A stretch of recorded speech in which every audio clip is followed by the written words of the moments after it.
7th Standard History and Civics Chapter 3 Religious Synthesis. So students, आज अपन religious synthesis के बारे में पढ़ेंगे. So let's start. Diversity of languages and religions is an important characteristic of the Indian society. Indian society के ये दो important characteristic है क्या? Diversity of languages and religions. Considering this feature, the Indian Constitution has adopted the principle of secularism. In medieval India, two attempts to bring about religious synthesis in social life were made on the basis of this principle. जो अपना India है उसके अंदर अपने religious attempts to bring about religious synthesis in social life, अपन अपने religious synthesis को social life में लाने की कोशिश कर रहे थे. So we made on the basis of this principle. इस प्रिंसिपल के बेसिस पे ही अपन अपने रिलीजियस सिंथेसिस को इंडिया में लाए. So among this efforts the bhakti movement, Sikhism and the Sufi sect have a significant place. So ये सब एफर्ट के बाद the bhakti movement, Sikhism and the Sufi sect has a significant place. ये दोनों जो places है वो एक significant place बन गया. Then these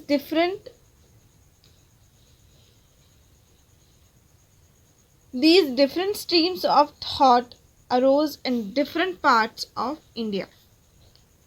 They emphasized harmony between the different sects and religions along with devotion to God. We shall study them in this chapter.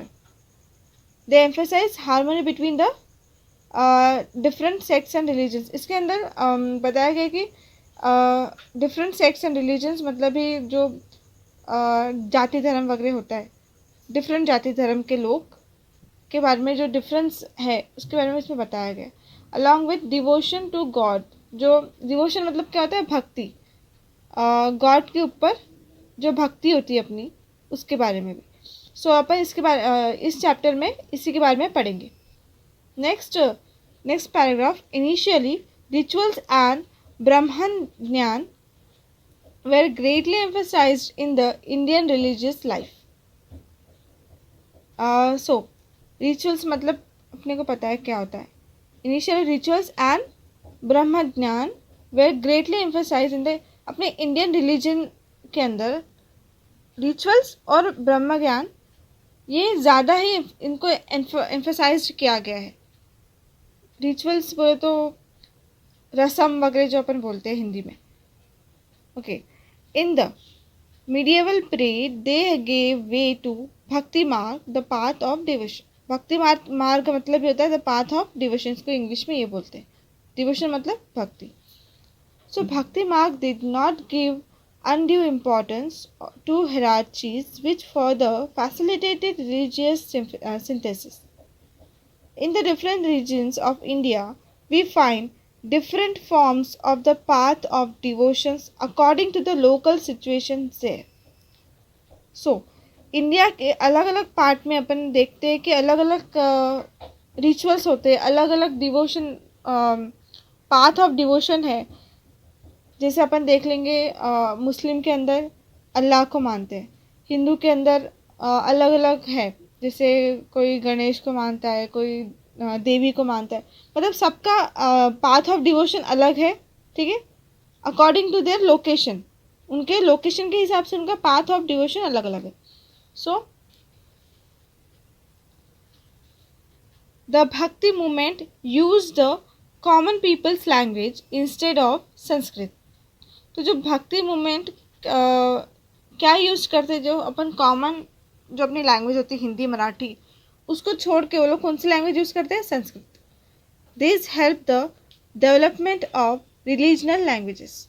सो इससे जो अपना रिलीजनल लैंग्वेज है उसको डेवलप करने में हेल्प होती है. सो भक्ति मूवमेंट के बारे में पढ़ते हैं. व्हाट इज़ भक्ति movement? It is believed that the Bhakti movement originated in South India. भक्ति मूवमेंट कहाँ पे ओरिजिनेट हुआ है? साउथ इंडिया में. The Nainar and Alavar Bhakti movements emerged in this region. The Nainars were devotees of Shiva. मतलब जो नाइनर्स है वो शिवा के डिवोटीज मतलब जो भक्त लोग रहते हैं, तो वो शिवा की पूजा करते, शिवा के भक्त है वो. While the Alvars were devotees of Vishnu, और जो अलावास है वो विष्णु के मतलब यस विष्णु के भक्त थे. सो there were also attempts to consider Shiva and Vishnu as one and the same and bring them together. So there were also attempt to consider, मतलब वो शिवा और विष्णु को एक साथ ही कंसिडर कर लेते एज वन, दोनों को एक ही कंसिडर कर लेते and the same and bring them together, उन दोनों को एक उन्होंने मतलब नाइनर्स और अलावार को उन्होंने एक मिला दिया अभी. So Harihar idols which depict half Vishnu and half Shiva were produced in this period on a large scale. भी हरिहर को भी उन्होंने आइडल मान लिया था, तो वो क्या थे, हाफ विष्णु थे, हाफ शिवा थे. were produced in this period on a large scale. So people belonging to all social strata had participated in these bhakti movements. So जो भी मतलब जितने लोग थे वो इनके ये भक्ति मूवमेंट के अंदर पार्ट लेने लगे, पार्टिसिपेट करने लगे.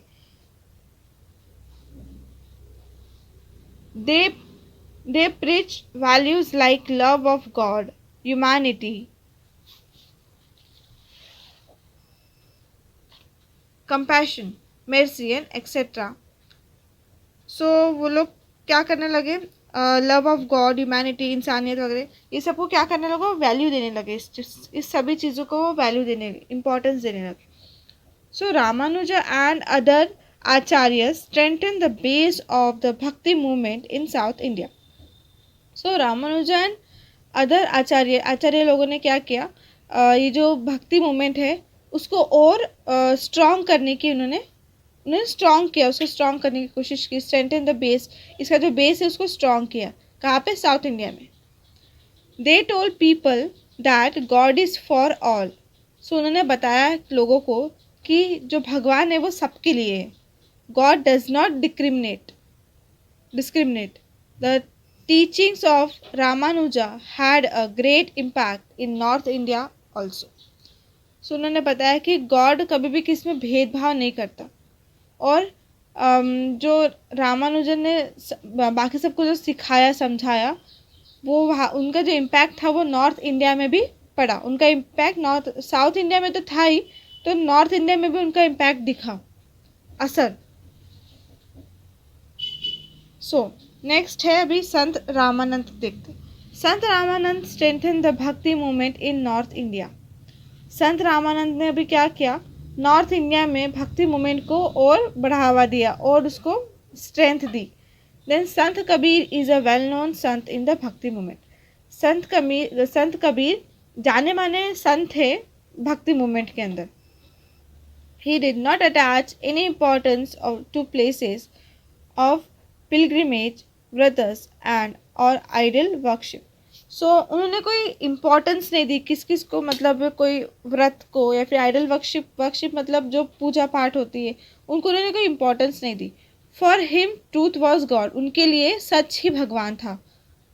ही thought that all human beings are equal. उन्होंने सिखाया कि जितने भी ह्यूमन बींग्स है, इंसान, सब इक्वल है, सब सेम है. He did not believe in any differences based on caste, creed, sect and religion. So वो ये सब में बिलीव नहीं करते थे कि जाति भेद जो भी रहता है, जात पात का जो भी डिफरेंस रहता है, वो सब पे वो लोग वो विश्वास नहीं करते थे, बिलीव नहीं करते थे. He wanted to bring about Hindu and Muslim unity. So वो क्या चाहते थे, बस हिंदू और मुस्लिम एक हो जाए. He criticized the extremely orthodox people in both Hindu and Muslim religions in strong terms. So वो हिंदू और मुस्लिम को जो ऑर्थोडॉक्स पीपल थे, जो एक्सट्रीमली ऑर्थोडॉक्स पीपल थे, उनको उन्होंने क्रिटिसाइज किया. ठीक है, हिंदू और मुस्लिम के दोनों भी ऑर्थोडॉक्स पीपल को उन्होंने क्रिटिसाइज किया। Next, in Bengal Chaitanya Mahaprabhu underline the importance of Krishna bhakti. अभी यहाँ पे कृष्ण भक्ति आ रहा है। अभी आपको जैसे जैसे वर्ड्स आपको मिलते तो आप अंडरलाइन कीजिए, आपको याद रहेगा कि आपने क्या क्या कहाँ पढ़े थे। So in Bengal Chaitanya Mahaprabhu underline the importance of Krishna bhakti. अभी इस पे उन्होंने जोर दिया, किस पे? कृष्ण भक्ति पे। Due to his teaching people join the bhakti movement in transcending the boundaries of caste and creed. So bhakti movement ने लोगों उनके सिखाए हुए, मतलब उन्होंने सिखाया, तो उसकी वजह से क्या हुआ, लोग क्या करने लगे, भक्ति मूवमेंट में ज्वाइन होने लगे, जुड़ने लगे, और मतलब भेदभाव करना उन्होंने छोड़ दिया। Then under his influence Shankaradeva spread the bhakti movement in Assam. अभी शंकरादेवा ने भक्ति मूवमेंट को आसाम में भी स्प्रेड कर दिया, आसाम में भी उसने फैला दिया कि ऐसा ऐसा होता है करके। Then Narsinh Mehta was a renowned Vaishnava sant in Gujarat. मतलब ही नरसिंह मेहता जाने माने संत है गुजरात के, ठीक है, वैष्णवा संत है गुजरात में। So he was an ardent devotee of Krishna, तो वो भी एक भक्त थे कृष्णा के। He gave the message of equality, so उन्होंने समानता मतलब बराबरी का मैसेज सबको दिया। इक्वालिटी मतलब सेम, समान। He is known as the first poet of the Gujarati language, तो वो गुजराती लैंग्वेज के फर्स्ट पोएट है, ठीक है, उन्हें फर्स्ट पोएट बोला जाता है गुजराती लैंग्वेज के। Then Sant Mirabai stress the importance of devotion to Krishna. He belonged to the royal family of Mewar. So, संत मीराबाई ने कृष्णा के भक्ति के ऊपर ज़्यादा स्ट्रेस दिया, ज़्यादा ध्यान दिया। सो वो कहाँ से बिलोंग करती थी? मेवाड़ के रॉयल फैमिली से वो बिलोंग करती थी। Then she renounced all pleasures of the royal family and immersed herself in devotion to Krishna. So उन्होंने क्या किया, जो वो she renounced all pleasure of the royal family and immersed herself in the devotion. उन्होंने अपना पूरा ध्यान कृष्णा के भक्ति में लगा लिया, पूरा ध्यान, ठीक है, पूरा वो कृष्णा के भक्ति में घुस गई थी। So she composed devotional verses in Rajasthani and Gujarati. अभी वो डिवोशनल वर्सेस जैसे भी जो ये होते भजन्स वगैरह होते, तो वो उन्होंने कंपोज किया राजस्थानी में और गुजराती में। हर डिवोशनल वर्सेस गिव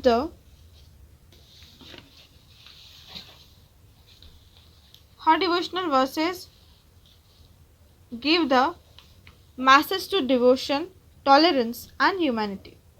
सो वो जो उनके गाए हुए जो भजन्स थे, जो वर्सेस थे, वो किस चीज़ का मैसेज देती थी? भक्ति का मैसेज, भाव भक्ति, डिवोशन का। देन टॉलरेंस, सहनशीलता, एंड ह्यूमैनिटी, इंसानियत की, ठीक है। संत सेना was an influential Sant. Sant Rohidas was a great संत। संत रोहिदास एक ग्रेट संत थे। Then he gave the message of equality and humanity. उन्होंने इक्वालिटी एंड ह्यूमैनिटी का मैसेज दिया था। Then Surdas great poet of Hindi literature. Hindi literature के ये बहुत बड़े मतलब जाने माने बहुत बड़े पोएट थे। कौन? Surdas. Compose the poetical work Sursagar.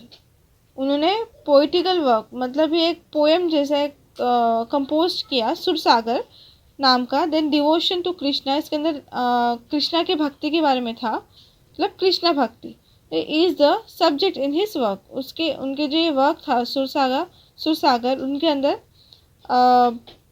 क्या था? डिवोशन ऑफ कृष्णा के बारे में था। Then the verses on Krishna bhakti composed by the Muslim Sant Raskhan are melodious. सो जो भी वर्सेस थे कृष्ण भक्ति के अंदर, तो एक उसमें मुस्लिम ने कंपोज किया था। अभी ये देखो, कृष्ण भक्ति के ऊपर एक वर्स था, उसमें किसने कंपोज किया था? मुस्लिम ने, बाद मुस्लिम संत ने कंपोज किया था। क्या नाम था उसका? रस खान। ठीक है, उनकी आवाज़ एकदम मेलोडियस थी। Then Ramcharitra Mansa of Sant Tulsidas is a beautiful composition expressing devotion to Rama. So, जो रामचरित्र मानसा था संत तुलसीदास, ये एक तुलसीदास का ब्यूटीफुल कंपोजिशन था। ठीक है, क्या एक्सप्रेस कर रहा था इसके अंदर? डिवोशन। अभी इसमें डिवोशन टू राम मतलब ये राम की भक्ति के बारे में था इसके अंदर। सो अपन नेक्स्ट पैरा देखते हैं। In Karnataka Mahatma Basaveshwara spread the Lingayat stream of thought. तो कर्नाटका के अंदर एक महात्मा बसवेश्वर थे, उन्होंने लिंगायत के बारे में जो भी सोच था, उनका थॉट था, उसको स्प्रेड किया। So he oppose the caste system and stress the dignity of labour. So उन्होंने क्या किया, कास्ट सिस्टम जो रहता है, जैसे अलग अलग कास्ट के लोग, उसके खिलाफ उन्होंने आवाज़ उठाई, अपोज किया उन्होंने। ठीक है, so kaya kave kailas is his well known saying which means work is kailas, work is worship. So kaya kave Kailash ये उनका वेल नोन ये था, उन्होंने उनका जाना माना सेंटेंस बोल दो, कुछ काम बोल दो। ठीक है, तो उसका मतलब क्या था? वर्क इज कैलाश, मतलब ही वर्क एक वर्कशिप है, पूजा है। वर्क काम एक पूजा है। So he encouraged women's participation in his movement. तो उन्होंने क्या किया? एंकरेज किया वुमेन्स को ज़्यादातर, मतलब वो चाहते थे कि इसके अंदर वुमेन्स लोग ज़्यादा रहे इस मूवमेंट के अंदर। Men and women belonging to all castes began to participate in the religious decisions conducted in the hall Anubhava Mantapa. So, men and women belonging to the all caste, सभी cast के men and women इसमें participate करने लगे। ठीक है, इस movement के अंदर वो लोग पार्टिसिपेट करने लगे, participate in the religious discussion, जो भी जाति के अंदर जो भी डिस्कशन होता था जाति से रिलेटेड, उसके अंदर ये लोग सब पार्टिसिपेट करने लगे, जो कि होता था कहाँ पे होता था? अनुभवा मंतापा में वो कंडक्ट होता था। So Mahatma Basaveshwara conveyed his teachings in the language of the people, that is Kannada, through the medium of vachana literature. So Mahatma Basaveshwara क्या करते थे? मैसेज कन्वे करते थे, उनके टीचिंग से, उनके पढ़ाने से वो क्या करते थे? मैसेज कन्वे करते थे लोगों तक। कौन से लैंग्वेज में करते थे? कन्नड़ के अंदर, through the medium of vachana literature के माध्यम से वो लोग क्या करते थे? अपना जो मैसेज है वो कन्वे करते थे, लोगों तक पहुंचाते थे कन्नड़ लैंग्वेज में।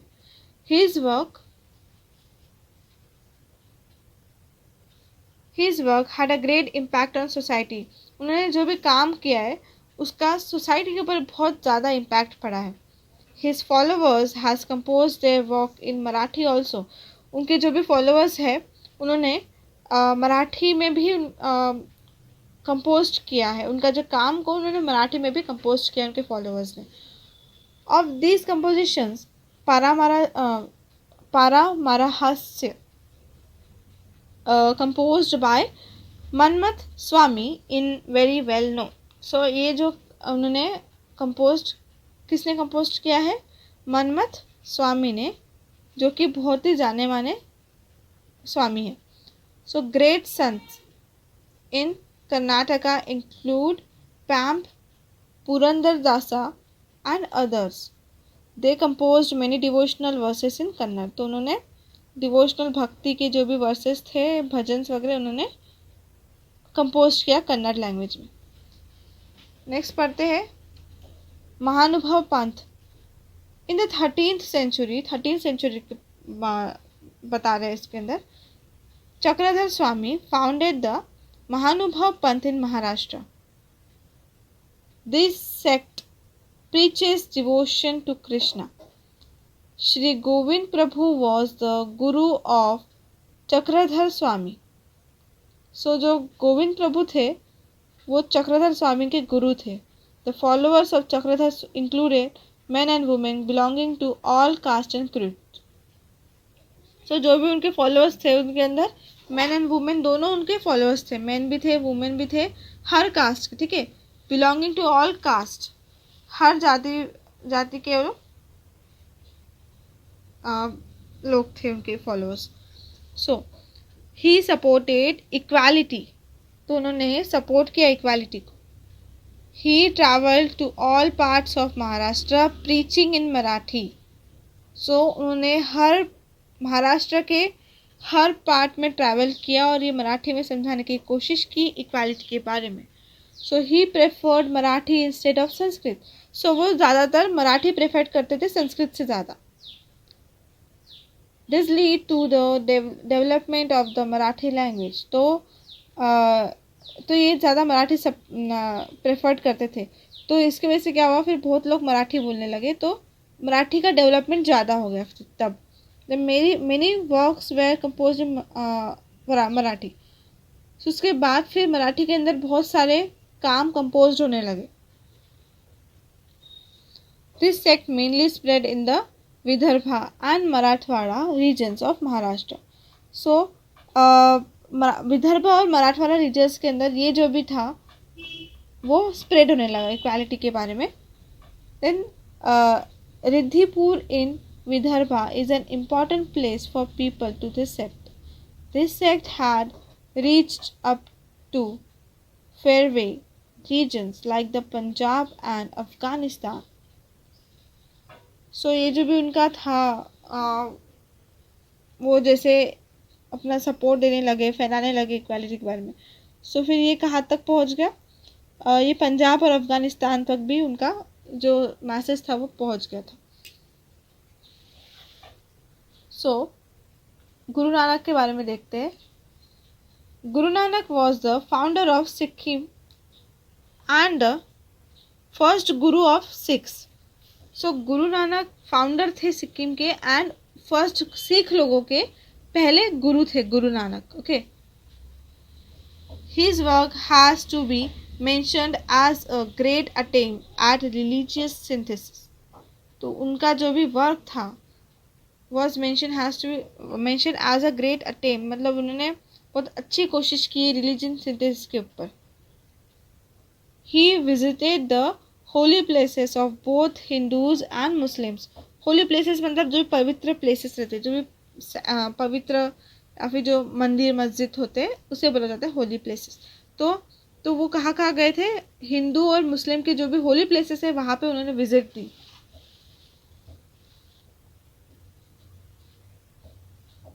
Okay, so he had also visited Makkah. वो मक्का में भी गए. He realized that the feeling of devotion is common everywhere. So उन्होंने ये realized किया कि जो फीलिंग होती है डिवोशन की, भक्ति की, वो सब तरफ सेम है. आप कोई भी पार्ट में चले जाओ, सब तरफ की जो भी फीलिंग है भक्ति की वो सभी तरफ सेम है. He taught that all persons should be treated equally. So उन्होंने ऐसा सिखाया कि सभी लोगों को इक्वली ट्रीट करना चाहिए. His teachings aimed at achieving Hindu-Muslim unity. So उन्होंने सिखाया, मतलब उनका सिखाने का एम ये था कि वो हिंदू मुस्लिम को एक करना चाहते थे. Then he emphasized caste behaviors. Many people were influenced by the teachings of Guru Nanak. बहुत लोग ने खुश हो गए उनके टीचिंग से, सीखे उन्होंने कुछ उनकी टीचिंग से. The number of his followers increased day by day. तो गुरु नानक के जो भी फॉलोअर्स थे वो दिन ब दिन बढ़ते गए. The followers of Guru Nanak are known as Sikhs. Shikyas, okay, meaning discipline. So उनके फॉलोअर्स को, गुरु नानक के फॉलोअर्स को क्या बोला जाता है? सिख बोला जाता है। मीनिंग क्या? डिसिप्लिन। द आदि ग्रंथ, also known as the Guru Granth Sahib, is the holy book of the Sikh. सो आदि ग्रंथ, इसको गुरु ग्रंथ साहिब भी बोला जाता है। ये सिख लोगों की होली बुक थी। मतलब भी जैसे मुस्लिम की कुरान होती है, तो उस टाइप के जो भी सिख लोगों की जो बुक थी वो थी गुरु ग्रंथ साहिब। द आदि ग्रंथ includes compositions bye Guru Nanak, Sant Namdev, Sant Kabir and other संत। तो उसके अंदर क्या क्या थे? आदि ग्रंथ के अंदर गुरु नानक का कंपोजिशन किया हुआ था, संत नामदेव का लिखा हुआ, संत कबीर का एंड कुछ और संत का। Then Guru Nanak was succeeded by 9 gurus of the Sikhs. So Guru Nanak को क्या बोल दिया गया? 9 gurus of Sikh, Guru Nanak. Then Guru Govind Singh was the 10th Guru of the six. सो गुरु गोविंद सिंह थे 10th गुरु, गुरु नानक थे 9th और गुरु गोविंद थे 10th। After Guru Gobind Singh, Sikhs regards the Guru Granth Sahib as their Guru, as per the orders of Guru Gobind Singh. So, after Guru Gobind Singh, तो सिख ने क्या किया? Regard किया गुरु Govind Sahib as there गुरु। गुरु गोविंद साहिब को उन्होंने गुरु मान लिया। किसके कहने पे? गुरु गोविंद सिंह के कहने पे, as per the orders of गुरु गोविंद सिंह। तो सूफी सेक्ट के बारे में पढ़ते हैं। So this is a sect in Islam. तो ये जो सूफी सेक्ट है ये इस्लाम का सेक्ट है। The Sufi sense believe that God is full of love and the only way to reach him is thought, love and devotion. So Sufi sense काय में believe करते थे कि गॉड एक फुल ऑफ लव है and उन तक अपने को पहुंचना है तो अपने को सिर्फ प्यार और भक्ति के बारे में ही सोचना पड़ेगा। So their main teaching are love for all living beings, meditation and simple living. So उनका मेन टीचिंग क्या था कि सिर्फ अच्छे से सबके साथ अच्छे से रहना, प्यार के साथ रहना, प्यार से रहना, मेडिटेशन, ध्यान लगाना एंड सिंपल, साधा जीवन, simple living. Then Khwaja Moinuddin Chishti, Sheikh Nizamuddin Auliya were great Sufi sant. So ये लोग बहुत ग्रेट मतलब भी बड़े संत थे। The teachings of Sufi saints led to unity in the Hindu and Muslim communities. So, जो भी सूफी संत सिखाते थे वो क्या, उससे क्या होने लगा? हिंदू और मुस्लिम एक होने लगे थे। Then Sufi music has made valuable contribution to Indian music. So Sufi music एक valuable contribution बन गया था इंडियन म्यूजिक का। Then the path of bhakti taught by the sons was easy to follow for the common peoples. So जो path of bhakti मतलब भी जो रास्ता था भक्ति मार्ग taught by the संत, संत लोगों ने सिखाया, वो एक easy way है, मतलब was easy to follow for the common people. सामान्य लोगों के लिए फॉलो करना बहुत easy है। The bhakti movement was open to all men and women. तो भक्ति मूवमेंट था वो सबके लिए खुला था, ओपन था, मैन एंड वुमेन सभी के लिए। The sant express their thoughts in the language of the people. So संत लोगों ने अलग अलग लैंग्वेज में उसको एक्सप्रेस किया। The common people found them close to their heart. The bhakti movement has contributed greatly to the making of the Indian culture. So bhakti movement का बहुत बड़ा हाथ है इसके अंदर, मतलब इंडियन कल्चर को बनाने के लिए, उसको और बढ़ाने के लिए भक्ति मूवमेंट का बहुत बड़ा कंट्रीब्यूशन है। सो ये था रिलीजन सिंथेसिस। तो अपन देखते हैं इसके बारे में, एक्सरसाइज पढ़ लेते हैं, क्वेश्चंस कुछ। सो राइट रिलेटेड वर्ड्स, इससे रिलेटेड आपको वर्ड्स देखने पढ़ने के। देन नेक्स्ट है make a chart to show the people and works related to. जैसे भक्ति मूवमेंट से रिलेटेड कौन कौन से वर्क्स थे तो यहाँ पे लिखा है कौन से थे भक्ति मूवमेंट से रिलेटेड। सूरदासा है और तुलसीदास। सूरदासा का क्या था, सुरसागर बनाया था। देन तुलसीदास ने रामचरित्र मानस। वैसे ही महानुभव पंथ का क्या था, चक्रधर स्वामी एंड लीला चरित्र। देन सिक्किम का क्या था, गुरु नानक एंड गुरु गोविंद सिंह साहब। वैसे right about it in your own words. अभी इसमें अपने को अपने ओन वर्ड्स में लिखना है। सो क्वेश्चन नंबर 1 जैसे 3 का 1 जैसे यहाँ पे टिक करके आपने देखा होगा जब पढ़ते समय यहाँ पे टिक करके था आंसर्स। जैसे यह आंसर यहाँ से यहाँ तक है, ठीक है। संत कबीर इज वेल नोन से तो टर्म से स्ट्रॉन्ग टर्म, ठीक। क्वेश्चन नंबर 3 का 1 एंड क्वेश्चन नंबर 3 का 2 का आंसर है the impact of Mahatma Basaveshwara's work on society. इसका आंसर है यहाँ से इन कर्नाटका से इम्पैक्ट ऑन सोसाइटी तक, ठीक है। अभी इसमें क्वेश्चन नंबर 4 के अंदर अपने क्या करना है, सिंपल कंप्लीट करना है। Complete the following names. कुछ वर्ड्स दिए अपने बाकी कंप्लीट करना है। जैसे फर्स्ट था गुरु ग्रंथ साहिब, देन था Sikhism, then Guru Nanak, then Manmath Swami, Mirabai, Ramanand, Kabir and पम, ठीक है। तो ये इतना ही था इसके अंदर। सो आपको अगर हार्ड जा रहा है कुछ क्वेश्चन आंसर लर्न करने के तो आप उसको क्या कीजिए, आप उसका पहले मीनिंग जान लीजिए अच्छे से, फिर उसको 3 टाइम्स लिख के निकालिए और 4th टाइम आप अपने मन से लिख के देखिए तो आपको ज़रूर याद रह जाएगा।